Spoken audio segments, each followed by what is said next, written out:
शहर नूर, जैसा कि इसका नाम था वैसा ही खूबसूरत था।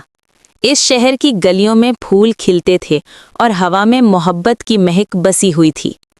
इसी शहर में कले के करीब एक छोटा सा घर था जहां मेहरू रहती थी।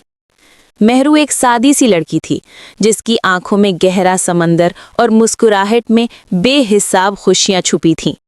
वो फूलों से मोहब्बत करती थी और अपने छोटे से बागीचे में गुलाब, चंबेली और रात की रानी के फूल लगाती थी।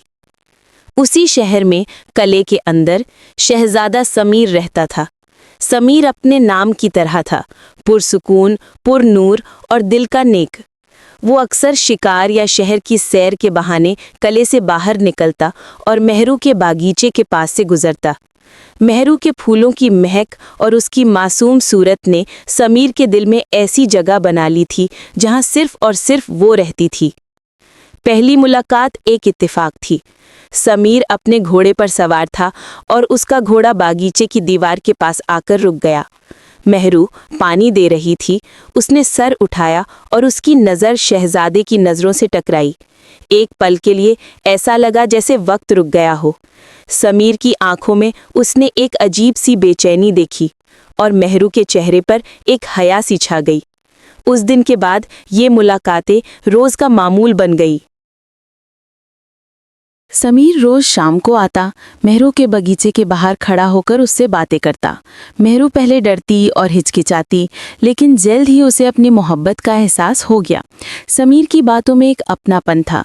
वो उससे उसके फूलों के बारे में पूछता, उसकी पसंदीदा किताबों के बारे में सुनता और उसके ख्वाबों के बारे में जानना चाहता था। एक शाम जब चांदनी रात अपने जोबन पर थी, समीर ने मेहरू से कहा, मेहरू, तुम्हारी आंखों में जो समंदर है, मैं उसमें डूब जाना चाहता हूँ। तुम्हारी मुस्कुराहट मेरी जिंदगी का मकसद बन चुकी है। क्या तुम मेरी मोहब्बत कबूल करोगी? मेहरू के लिए ये अल्फाज एक सपने जैसे थे। उसके दिल की धड़कन तेज हो गई। उसने नीचे देखा और सिर्फ इतना कह सकी, जहाँ पना, मैं एक आम लड़की हूँ और आप एक शहजादे। समीर ने उसकी बात काट दी। मोहब्बत जात पात नहीं देखती मेहरू, ये सिर्फ दिल से दिल का रिश्ता है और मेरा दिल तुम्हारे लिए धड़कता है। उस दिन के बाद उनकी मोहब्बत छुपी छुपी फूलने लगी। समीर के लिए मेहरू उसकी दुनिया बन गई और मेहरू के लिए समीर उसकी ज़िंदगी की सबसे बड़ी नेमत। वो मिलते, बातें करते, ख्वाब बुनते और एक दूसरे के बिना अधूरे महसूस करते। उनकी मोहब्बत की ये खबर किले की दीवारों तक पहुंच गई। बादशाह को जब ये पता चला कि उनका शहजादा एक आम बागबान की लड़की से मोहब्बत करता है, तो उन्होंने समीर को बुलाया।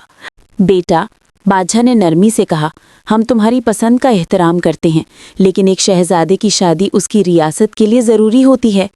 हमने पड़ोसी रियासत के बादशाह की बेटी से तुम्हारी शादी तय कर दी है। ये रियासत के अमन के लिए ज़रूरी है। समीर के लिए ये किसी बिजली गिरने से कम न था। उसने अपने वालिद के सामने हाथ जोड़े। बाबा, मैं मेहरू के बिना जिंदा नहीं रह सकता। मेरी खुशी उसी के साथ है। बादशाह ने अफसोस से कहा, इश्क और फ़र्ज़ में फ़र्क समझो बेटा। तुम्हारा फ़र्ज़ तुम्हारी रियासत और तुम्हारी प्रजा है। तुम्हारा दिल अभी जवान है। वक्त गुजरने के बाद तुम समझ जाओगे। समीर के पास कोई जवाब ना था। उसके दिल और दिमाग में एक जंग छिड़ गई थी। एक तरफ उसकी मोहब्बत थी, मेहरू का चेहरा, उसकी आंखें, उसकी मुस्कुराहट। दूसरी तरफ उसका फ़र्ज़ था, उसकी रियासत, उसकी प्रजा की सलामती। अगले दिन समीर मेहरू से मिलने आया। उसके चेहरे पर उदासी के बादल छाए थे। मेहरू ने फौरन महसूस कर लिया कि कुछ गलत है। क्या हुआ समीर, आप इतने उदास क्यों हैं? मेहरू ने पूछा। समीर ने उसके हाथ थाम लिया और कहा, मेहरू, मेरे वालिद ने मेरी शादी कहीं और तय कर दी है, रियासत के अमन के लिए। ये सुनकर मेहरू के पैरों तले से ज़मीन निकल गई। उसके हाथ समीर के हाथों से छूट गए। उसकी आंखों में आंसू आ गए। तो आपने मुझे छोड़ने का फैसला कर लिया? उसकी आवाज़ कँपा रही थी।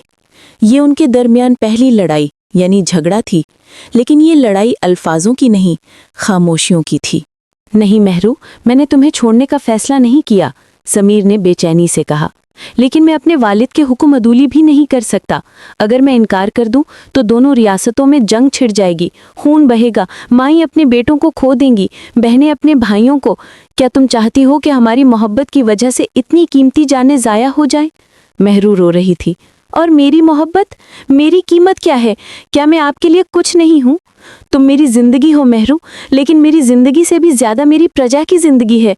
अगर मैं जंग पर नहीं गया तो हमारी रियासत तबाह हो जाएगी। फिर ना मैं रहूंगा, ना तुम, ना हमारी मोहब्बत। मेहरू खामोश हो गई। उसने समीर की आंखों में देखा। वहाँ मोहब्बत भी थी और एक गहरी मजबूरी भी। उसने महसूस किया कि उसका अपना दर्द कितना छोटा है एक आने वाली बर्बादी के सामने। तो आप जा रहे हैं? उसने आखिर में पूछा। हाँ, समीर ने कहा, लेकिन वादा करता हूँ जैसे ही ये जंग खत्म होगी मैं वापस आकर तुम्हें ले जाऊंगा। फिर कोई भी हमें जुदा नहीं कर सकता। उसने मेहरू के माथे पर एक प्यार भरा बोसा दिया और वहां से चला गया। मेहरू वहीं खड़ी रह गई, अपनी टूटी हुई उम्मीदों के साथ। जंग शुरू हो गई। जंग का मैदान खून और आग से भर गया। समीर एक बहादुर सिपाह सलार की तरह लड़ रहा था। हर बार उसके जहन में सिर्फ एक ख्याल था, जल्द से जल्द ये जंग जीतकर मेहरू के पास वापस जाना है। वो मेहरू को लिखे गए खत सोचता, उसके चेहरे को याद करता और उसी तसव्वुर में कायम रहता। मेहरू रोज गले के दरवाजे पर जाती और शहर के दरवाजे की तरफ देखती रहती। वो समीर की वापसी का इंतजार करती। उसने अपने बागीचे को और भी संवारा। उसने हर फूल को ये कहकर पानी दिया कि जब समीर आएगा तो ये फूल उसके इस्तकबाल में खिलेंगे। उसकी जिंदगी बस एक इंतजार बन चुकी थी। महीने गुजर गए। जंग की खबरें आती रहती, कभी जीत की कभी हार की। मेहरू हर रोज बद्दुआ करती कि समीर महफूज रहे। एक शाम जब वो अपने बागीचे में फूलों को देख रही थी, शहर में शोर मच गया।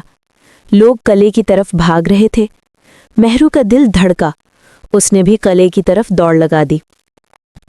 कले के दरवाजे पर एक फौजी दस्ता खड़ा था। उनके चेहरे गमगीन थे। उनके साथ एक जख्मी सिपाही था जो किसी तरह अपनी जान बचाकर लाया गया था। लोगों के हुजूम में से एक आवाज आई, शहजादा समीर कहाँ है? हमारा फतेह का हीरो कहाँ है? फौजी सिपाही ने अपना सर झुका लिया। उसकी आंखों में आंसू थे। फिर उसने सच बताया, शहजादा समीर, वो हमें छोड़ गए। ये सुनकर मेहरू के कानों में शहनाइयों की आवाज गूंज उठी। क्या मतलब? उसने कांप कपाती आवाज में पूछा। सिपाही ने बताया, जंग का आखिरी दिन था। हम हार रहे थे। दुश्मन कले के दरवाजे तक पहुंच गया था। तब शहजादा समीर ने अपनी जान की परवाह नहीं की। वो अकेले ही दुश्मन की फौज के दरमियान घुस गए। उन्होंने इतनी बहादुरी से जंग लड़ी कि दुश्मन पसे कदम हो गए। उनकी इस बहादुरी ने हमें जीतने का मौका दिया, लेकिन वो खुद इस जंग में खून बनकर बह गए। वो शहादत का दर्जा पा गए। ये खबर बिजली बनकर मेहरू पर गिरी। उसके लिए ये सच सुनना नामुमकिन था। उसका समीर, उसका हीरो, उसकी मोहब्बत अब इस दुनिया में नहीं रहा। उसकी जिंदगी का रंग एक पल में उड़ गया।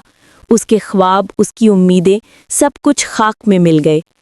वो कले के दरवाजे से वापस अपने घर आई। उसके बागीचे के फूल अब उसे बेजान लग रहे थे। उसने समीर के लिए सजाए गए फूलों को देखा और फूट फूट कर रोई। उसने उसी बागीचे में कदम रखा जहां समीर उससे मिला करता था। हवा में अब भी उसकी महक महसूस होती थी, लेकिन अब वो महक उसे अजाब देती थी।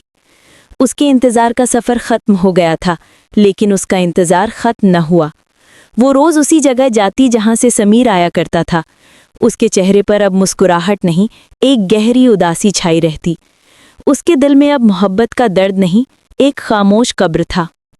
अफसाना यहाँ ख़त्म नहीं होता, क्योंकि मेहरू की ज़िंदगी यहीं ख़त्म हो गई थी। जिस्म जिंदा था, लेकिन रूह मर चुकी थी। वो शहरे नूर की वो खामोश साया बन गई जो हर शाम कले के दरवाजे पर अपने शहजादे का इंतज़ार करती है, जिसे पता है कि वो कभी वापस नहीं आएगा। उसकी मोहब्बत की दास्तान एक आंसू बनकर शहरे नूर की फ़िज़ाओं में हमेशा के लिए गुम हो गई। एक ऐसी मोहब्बत जो अपने अंजाम तक नहीं पहुंच सकी, और एक ऐसी जुदाई जो ज़िंदगी भर का दर्द बन गई।